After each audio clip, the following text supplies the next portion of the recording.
Welcome to Lab Rats. Check this out. When I place a ping pong ball underwater and let it go, it'll shoot up and out of the water. And you can scale that up by jumping into a pool holding a ball. And wow! So, why do some things float, but others sink? It's all about buoyancy.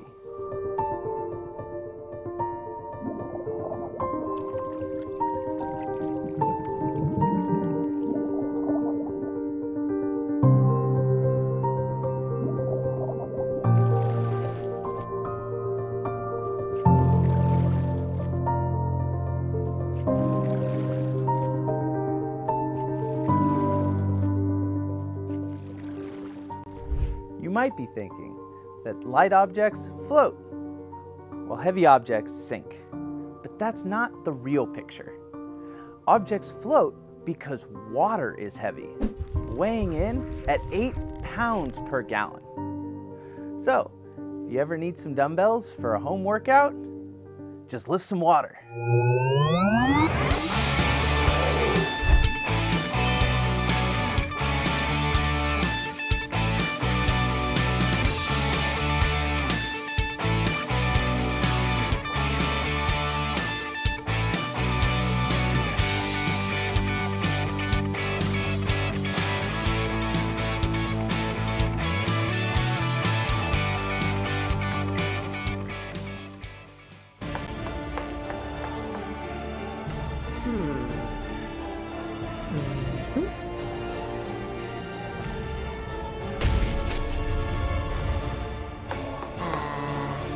Let's do an experiment. For this experiment, you're going to need some clay or putty, a small bowl, a large bowl, and a scale. Here are 2 identical pieces of clay.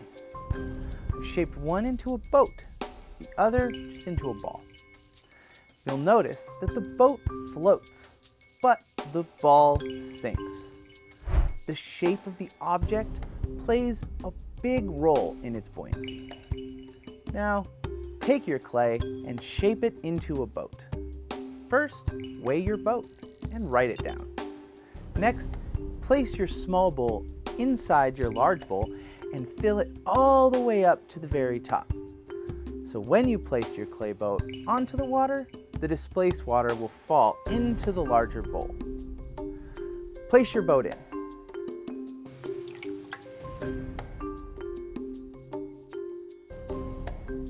Next, collect the water that spilled over and weigh it. Look at that! They are exactly the same. Now you might see a couple of small differences. The water might be sticking to the sides of the container, or could have spilled out while you transferred it. Let's take a deeper look.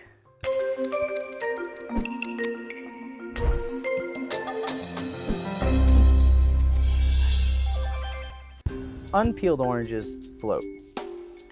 This is the life. That's a fact.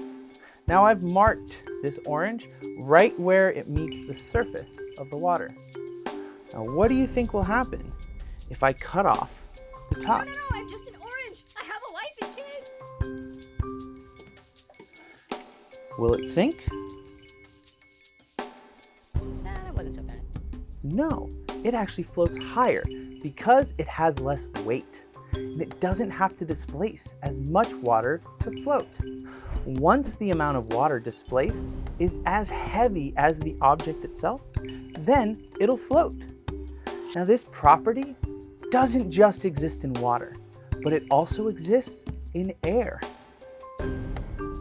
Air isn't very heavy, but if you have an object that is lighter than the air that it's displacing, then it will float, just like a balloon filled with helium, or a hot air balloon.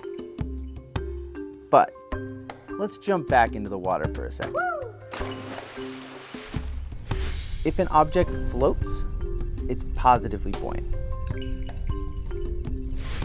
If it sinks, it's negatively buoyant. If it's not really floating or sinking, it's neutrally buoyant. Think like a fish.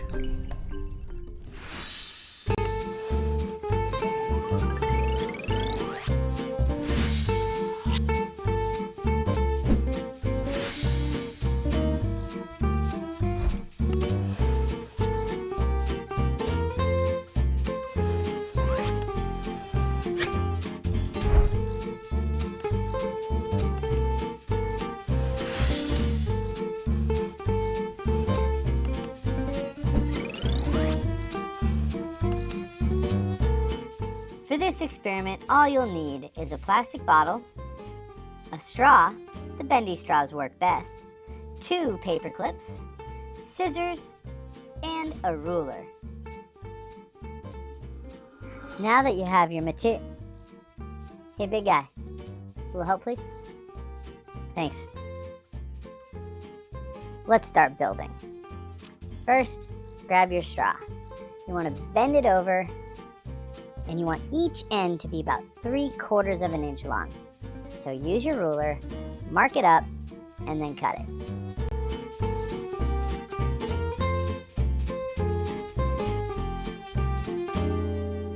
Next, you want to take your paper clip.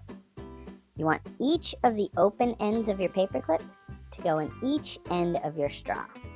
So place them both in, and then you're going to repeat with your other paper clip.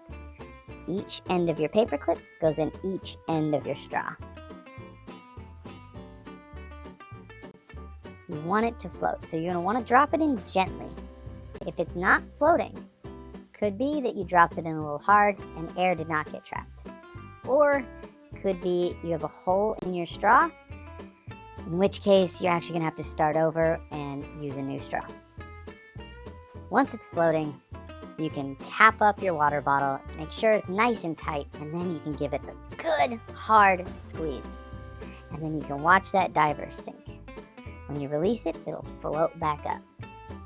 Now, if it's not sinking when you squeeze, or it's just really hard to squeeze, your straw is just a little long. So pull it out, just cut a little bit off of each end.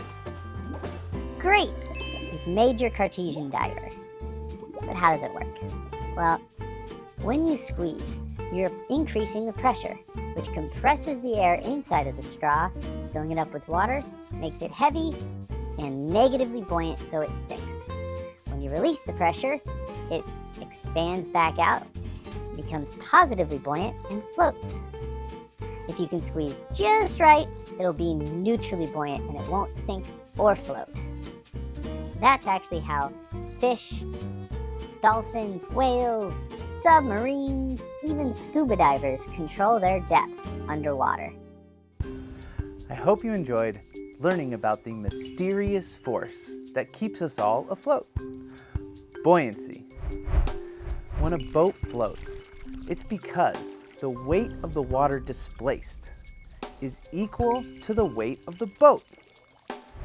Now, an object will sink until it displaces as much water as it weighs. There it will float. Here is a challenge to practice using what you have learned today. Now, aluminum is a metal and it will sink unless you can fold it into the shape of a boat. So your challenge is to build a boat from a 6-inch square of aluminum. Then see how many pennies you can add to your boat before it sinks. Now, to control the buoyancy, you can control the shape that you make your boat, and you can control the balance of the pennies and where you place them in your boat. Can you build a boat that can hold 25 pennies? How about 50? I bet you can do it. Happy sciencing!